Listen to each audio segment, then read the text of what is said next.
Чи це такий подарок, такий презент для авторитарних і тоталітарних режимів, який зробив Трамп і його адміністрація? Ну, Я можна радше так, да, прошу, Оля.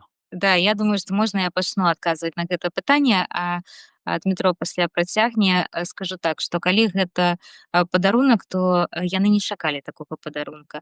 Гледзячы па іх рэакцыі, па тым на то, як адрэагавала беларуская і расійская прапаганда, яны таксама не чакалі, што гэтым можа скончыцца, так. Ну, таму што яшчэ там павялося, што з часоў Савецкага Саюза радыёвабода гэта галоўны вораг, так.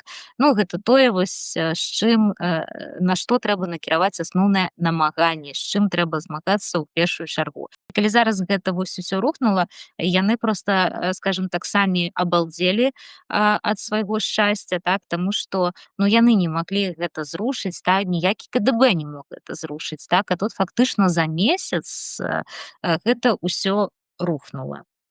Я думаю, що тут справді це був такий подарунок, який вони не очікували зробити Путіну. Це просто в такий спосіб адміністрація Трампа справді вважає, що вона оптимізує свої видатки.